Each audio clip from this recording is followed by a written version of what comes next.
Sir ಬರ್ತಾರತನ ಲೇಟಾಗಿತ್ತು, ಅಕ್ಕ ಬಂದು ಕೂತಿದ್ರು, ಅದಕ್ಕೆ ಒಂದೆರಡು ನುಡಿ ಬರ್ತಿದ್ದೀನಿ. ನಾವು ಪುಟ್ಟರಾಜುಗಳು ಆಶೀರ್ವಾದ, ಬಸವರಾಜ ಅಪ್ಪರ ಆಶೀರ್ವಾದದಿಂದ ಒಂದೆರಡು ನುಡಿ ಬರ್ತೀವಿ ಸರ್ ಮೇಲೆ. ನಾ ಶ್ರೀಸರ್ ಜಗತ್ತುಗಳು ಯಡೂರು ಮಠದೊಳಗೆ ಮಹಾಕುಂಭಾಭಿಷೇಕ, ರಾಜಗೋಪುರ ಉದ್ಘಾಟನೆ ಮತ್ತು ಕೃಷ್ಣಾರ್ತಿ ಇತ್ತು. ಅಲ್ಲಿ ನಮ್ಮ ದೇಶದ ಉಪರಾಷ್ಟ್ರಪತಿಗಳಿರುವಂಥ ರಾಧಾಕೃಷ್ಣ ಸರ್ ಅವರು ಬಂದಿದ್ದರು ಮತ್ತು ವಿಜೇಂದ್ರ ಸರ್ ಎಲ್ಲ ಬಂದಿದ್ರು. ಅವಾಗ ಸರ್ ನೆನಪಾಗಿತ್ತು ನಮಗೆ. ಯಾಕಂತಂದ್ರೆ ನಮ್ಮವ್ರು ನಮಗೆ ಹೆಮ್ಮೆ. ಯಾಕಂತಂದ್ರೆ ನಮ್ಮಲ್ಲಿ ಎಲ್ಲರ ಈಗ ಒಮ್ಮೆ ದೇವ್ರು ಬಂದು ರಕ್ಷಣೆ ಮಾಡೋದ್ರ ಮನೆಗಳ ಗುರುಗಳ ರೂಪದೊಳಗೆ, ನಮ್ಮ ಶಾಸಕರೊಳಗೆ, ಅದು ನಮ್ಮೆಲ್ಲ ಬಡವರ ಪಾಲಿಗೆ ಅವ್ರು ದೇವರೇ ಅಂತ ಅನ್ಕೊಂಡಿದ್ದೆ ನಾವು. ಯಾಕಂತಂದ್ರೆ ಅದು ಇದು ವರ್ಣನೆ ಎಲ್ಲ ಅವ್ರು ಮುಖಸ್ತುತಿ ಮಾಡ್ತಿಲ್ಲ, ನಾನು ಹೃದಯದಿಂದ ಬರ್ತೀನಿ. ಅದು ತಪ್ಪು ಹೋದ್ರಿಲ್ಲ ಅವರು ಇದು ಮಾಡ್ಬೇಕು ಅಂತ ಹೇಳ್ತಾರೆ. ಎಲ್ಲರೂ ಶಾಂತ ಕೊಟ್ಟು ಜ್ವರ ಚಪ್ಪಳೆ ಅಂತ ಹೇಳ್ತಾರೆ.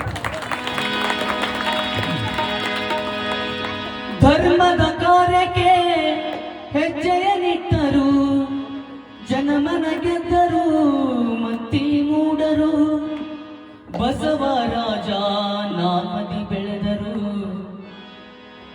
ಬಸವರಾಜ ನಾಮದಿ ಬೆಳೆದರು.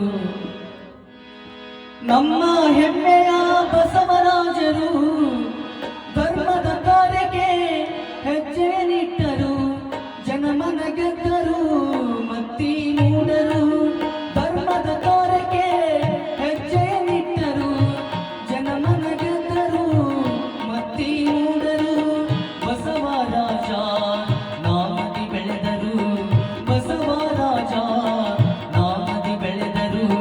ನಮ್ಮ ಹೆಮ್ಮೆಯ ಬಸವರಾಜರು ಜನರ ಸೇವೆಗೆ ಜನಿಸಿ ಬಂದರು, ಧರ್ಮದ ಕಾರ್ಯಕ್ಕೆ ಹೆಜ್ಜೆಯ ನಿಟ್ಟರು, ಜನಮನ ಗೆದ್ದರು, ಮತ್ತಿ ಮೂಡರು.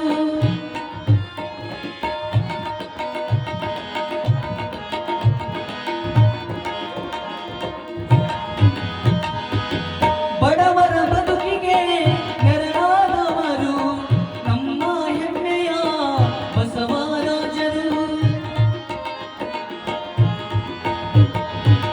ಬಡವರ ಬದುಕಿಗೆ ನೆರಳಾದವರು ನಮ್ಮ ಹೆಮ್ಮೆಯ ಮತ್ತಿ ಮೂಡರು. ಜನರ ಸೇವೆ ದೇವರ ಸೇವೆ,